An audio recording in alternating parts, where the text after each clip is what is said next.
The public forum on Tuesday, October 9th is open. Our first speaker is Mr. David Wright. David, please come forward and identify yourself. Good evening, Council. My name is David Wright. I'm not a resident of the town. I'm here tonight. I am a town employee, and I'm here tonight representing the Stratford Historical Society at 967 Academy Hill Road. And if you'll permit me, I'd like to spend just a couple of minutes speaking to you from a historical standpoint. The first thing I would like to do is to distribute a little handout that I've put together.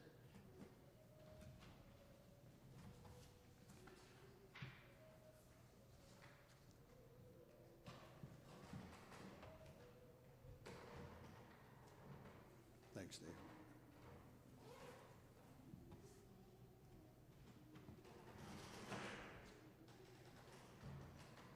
What you have before you is, I'll try and acquaint you with it.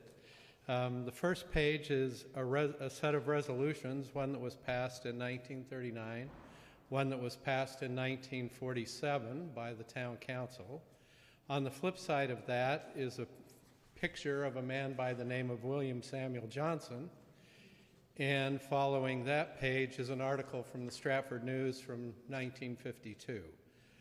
So I'd like to focus on the first page of this, on the resolution that the council passed in 1939.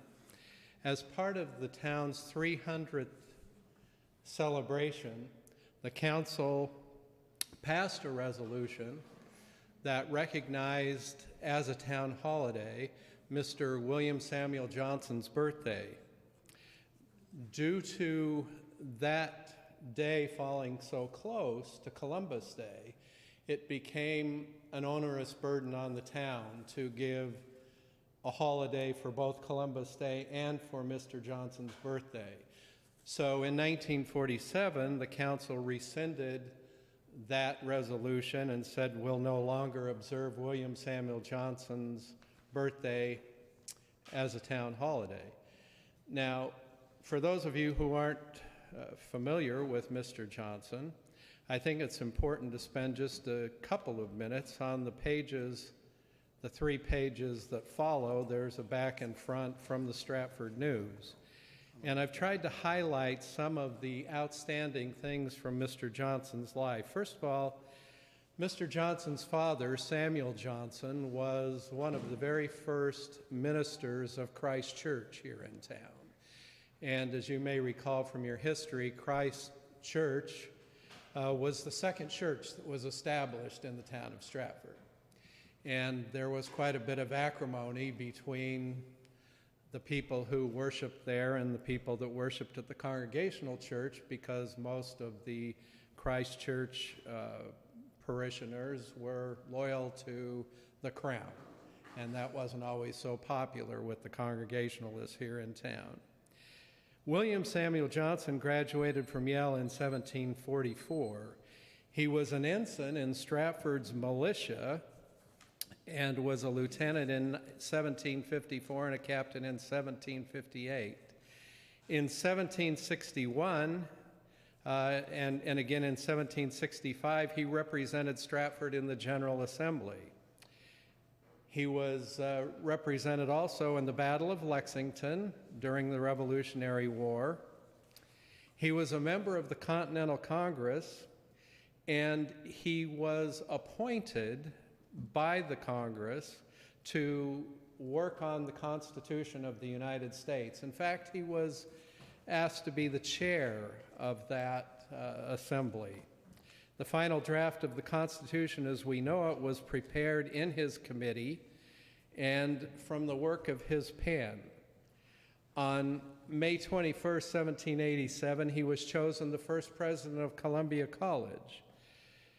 And as the president of the college, he took over at a time when the revolution had made it very difficult for people to attend Columbia College. And so it fell on him to really bring the college back to the prestige that it enjoys today. I bring this to your attention for the simple reason that I would like to have us, as a town, reconsider the resolution that was rescinded in 1947. I'm not asking you to make William Samuel Johnson's birthday a town holiday, but I would like to ask that you consider passing a resolution recognizing his birthday in perpetuity as a day to honor him in the town of Stratford. And I would propose that we think about doing that by having a flag raising for him on October 7th, or in the event that October 7th falls on a weekend, that we do the flag raising either the day before or after his birthday, as it may be, to remember him. I think one of the... Mr. Wright, I'll just kind of wind it up, okay? Okay. Thanks. I was just about to do that anyway. Okay. I think one of the things that we struggle with a little in town is the fact that we have such incredible resources, and in so many cases, we as Stratfordites don't recognize what they are. And so it's no wonder people don't come to our town to celebrate things like William Samuel Johnson, because we don't even know about him.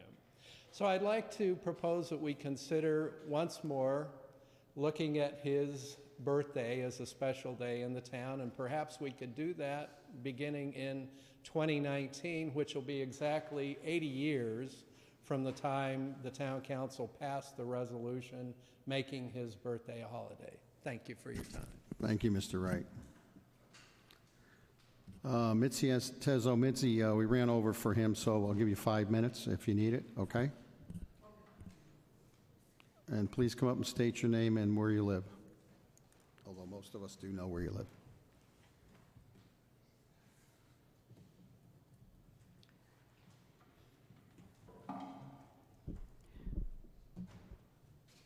Mitzi Tezo. I live at 367 Windsor Avenue.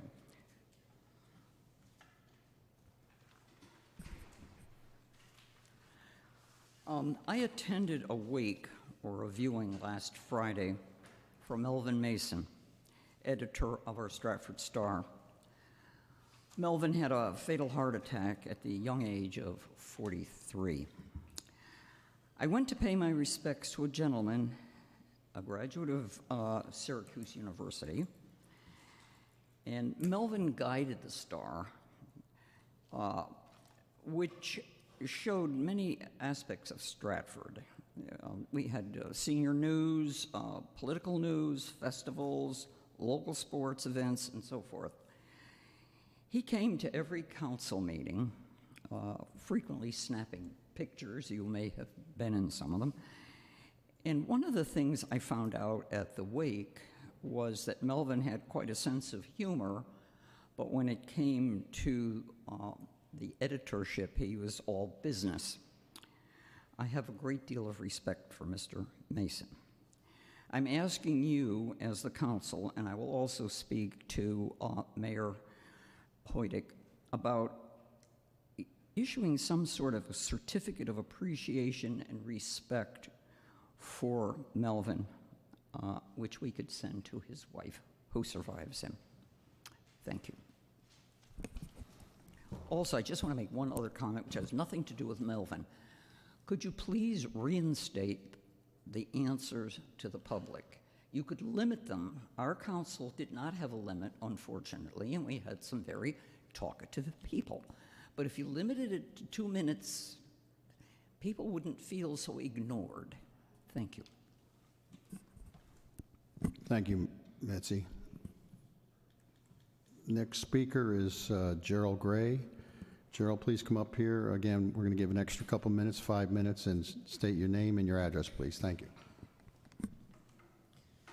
Good evening. My name is Gerald Gray. I live at what's left of 29 Shoreline Drive, Stratford, because the town has perpetrated yet another horrific raid of destruction upon my home in the past month.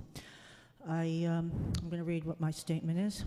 I'm here tonight for dual reasons: to make my monthly contribution to the Stratford Town Council Public Forum and for tonight's other Stratford Town Hall event, the Domestic Violence Awareness Vigil's Call to Action. Even as it has been made abundantly clear to Stratford residents that residents' testimony at Stratford's Town Council Public Forum is a waste of time farce, it is particularly significant for me to be present at the other Stratford Town Hall event tonight, the Domestic Violence Awareness Vigil's Call to Action event. The reason I am attending the vigil promoting awareness of domestic violence is to participate in supplying input for awareness of Stratford residents on the horrific perpetration of domestic violence occurring in town of Stratford. As most people have the impression that domestic violence is something done behind closed doors of homes and residences, and some do realize that domestic violence knows no socioeconomic or age or racial parameters, what people of Stratford do not know is that horrific domestic violence is being perpetrated upon vulnerable prey here in Stratford, with many of these victims fitting into the parameters of being elderly and or disabled. And most significantly, that this domestic violence is not being perpetrated upon these victims by family or co-residents of their homes, but is in fact being perpetrated upon them by conspiring, collusively predatory Town of Stratford public agents, Town of Stratford public and civil servants, Town of Stratford social service agents, Town of Stratford attorneys and judges. As this Town of Stratford Corporation and all the related, quote, interested parties have been and are currently engaging in a massive human trafficking, racketeering enterprise in which these co-predators, for purposes of their own unjust self-enrichment, unlawfully, illegally, and criminally conspire to strip targeted prey in Stratford of all their civil rights, and then in IRA, which stands for Involuntary Redistribution of Assets, seize all of the prey's assets and transfer these assets over into their own control, over into their own pockets, over into their own coffers. The horrific abuse that has been perpetrated upon my mother, Dolores Gray, and me, as well as many, many other moneyed, elderly, and also many disabled, targeted Stratford prey, is so horrific in its telling that it may seem that I am speaking in hyperbolic or fantastical or delusional terms. I only wish that could be the case. The pain and suffering inflicted upon us by these, quote, interested parties who work for or with or via Corporation of Town of Stratford is so extreme it almost belies belief. These predators are Stratford office holders. They are dressed in nice clothes, and overtly they behave like proper professionals. They are in fact ruthless, vicious predators who conduct themselves quite differently behind closed doors. This is the real domestic violence being extensively perpetrated in town of Stratford, and I provide a sampling of documentation and evidence. And I have a few more if anybody wants one. Thank you.